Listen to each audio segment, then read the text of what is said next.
Jam wale mon bandiraɓe musidɓe tedduɓe hettiɓe heeɗiɓe daraɓe Ayaw Pindi TV en garti e kattande jomiraɗo e subaka hande o ngam yettinan ɗon ko sifa e kelle gadana e jayndeji ɗi Sénégal joni panen koye jayndeji ɗi. Altine sappo e goho lewru mai hitande ujunnaje 2026 ko sifa e kelle gadana e jayndeji ɗi Sénégal musidɓe men jayndiyankoɓe ɓe garti ko yuti alhaali on ɗon meeting bannoɗo toon to Mbour taw noon yuɓɓini ɗum ko diɗal ganduɗa kay kañum woni Diomaye président ɗo ɓe mbi kam musidɓe men jayndiyankoɓe ene woni tan de on ɗon meeting ko ɗaminino hen e yimɓe ɗum ɗon noon wattidaki latade ene woni noon ɓe ganduɗa kañum woni coalition mo Diomaye président battidaki hebde ko ɗaminino ko e yimɓe honno wiiri jande ɗum je sababu noon ɓe garti e wasgol tawtorede on ɗon meeting hono horejo leydi ndi Bassirou Diomaye Diakhar Faye mo ɓe mbi waɗi ko vision conférence toon to palais de la république ngam wawde yewtide e ɓe ganduɗa kañumen goni militant ji muɗum goɗɗo kay jiidude e militant ji muɗum taw noon ko mbeefingu yimɓe woni ko teska hen ko honorable député Farba Ngom maire de la commune des Agnam ko ɗum je sababu noon e kam musidɓe jayndiyankoɓe ɓe mbaɗi gardidi natal mabɓe ɓe mbi ko mbeefingu yimɓe woni ko teska e on ɗon caravane mo ganduɗa kay maire de la commune des Agnam waɗi ɗum tuggi tan ko ɗo e lamorgo ngo Dakar ha yetti toon to Fouta e Gumbaru kanko Farba Ngom caggal nde o suudi konngudi holno mbiɗi kam musidɓe jayndiyankoɓe o holliti kay wonde o yaafima dendagal ko o waɗano hono no wiiri e jayde e jayde L'As quotidien ko hen arti ɓe mbaɗi natal muɗum o mo ganduɗa kañum woni Farba Ngom ene sumba ene sadio ene holla ko woni ko o weltari e muɗum caggal on ɗon caravane mo ganduɗa kay o waɗi ɗum ummade tan ɗo e lamorgo Dakar ha yetti toon to Fouta ɗo ɓe mbi caravane de la liberté tuggi tan ko Dakar ha toon to Agnam Farba Ngom hoti toon to mbotu muɗum dasa artidi e weltare mawde honno wiiri e jayde nde mo weltaki goɗɗo ko Bassirou Diomaye Diakhar Faye joguiɗo hamtere walla ni joguiɗo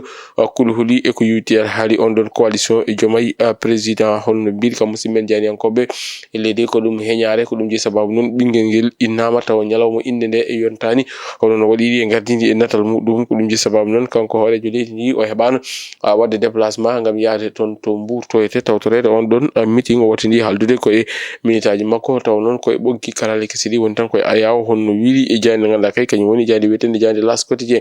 jayde Vox Populi nati dingadal artidi e on ɗon meeting mo ganduɗa kay kañum woni horejo leydi ndi Bassirou Diomaye Diakhar Faye e diɗɗal muɗum goni ngal Diomaye président yuɓɓinno toon to Mbour ene woni tan de ɓe kolliti kay ko fausse note woni ko teska e on ɗon meeting honno wiiri jayde nde kono noon jayde nde arti e o mo ganduɗa kañum woni Farba Ngom mo ɓe mbi Farba Ngom caggal nde yalti toon to suudu Dumbirdu ruttima toon to Fouta e Gumbaru te kadi ruttidima toon to Fouta taw noon ko e force waɗa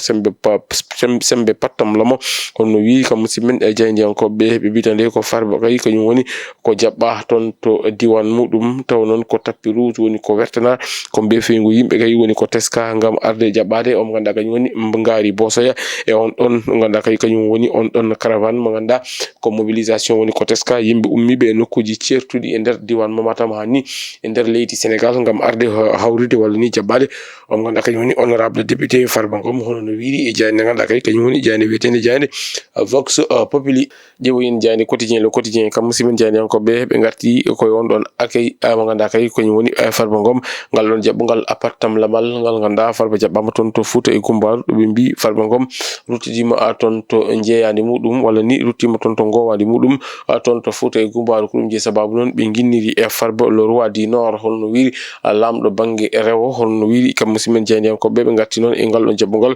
payodingal ngal ganduɗa kay o jaɓɓama toon to Fouta to ete kono noon kam musidɓe jayndiyankoɓe ɓe garti e goɗɗo mo ganduɗa ko joguiɗo tajam ɓeragu ko yewti haali on ɗon coalition mo ganduɗa kay kañum woni coalition mo Diomaye président caggal nde ɓe juɓɓini hono on ɗon meeting mo ganduɗa kay ɓe waɗi ɗum toon to Mbour kono de ɓe mbi ko rendez-vous raté honno wiiri kam musidɓe men jayndiyankoɓe kanko horejo leydi ndi o hucciti e ɓe ganduɗa kañum woni militant ji makko taw noon ɓe kuccodiri ko e vidéo conférence ton kono noon on woni toon to galle lamorgo to palais to ete prétexte mo ƴetti ngam wasde mo tawtorede on ɗon meeting ko voyage mo o wonno e heblanade ngam yaɓande toon to leydi Kenya honno wiiri kam musidɓe men jayndiyankoɓe jayde ganduɗa kañum woni jayde quotidien le quotidien ƴeewoyen jayde ganduɗa kañum woni e jayde tribune quotidien kam musidɓe jayndiyankoɓe ɓe garti ko e modification ko yewti alhaali kuulal L29 kam e L30 ɓe mbitande ko Pastef kañum kay waɗi adopté on ɗon code électoral dans le faux holno wiiri kam musidmen e jayndiyankoɓe ɓe ganduɗa kay kamɓe goni jande turbine quotidien jande noon arti ko yiwti on ɗon fannu kono noon kadi ɓe garti e ko yiwiti e goɗɗum ko ganduɗa kay ko sumgoji goɗɗi bannoji e nder leydi ndi ete e nder dendagal commune aji taweteɗe nder leydi ndi woni sumgoji ganduɗa kay kañum woni conseil consultatif de la jeunesse ene woni tan de ɓe mbi ko Pastef kam e landa muɗum koko fiya pigal musgal e yoga e nder ganduɗa kay kañum woni ko wiyete ko commune aji e nder leydi ndi hono no wiiri hani e guure mawɗe ɗe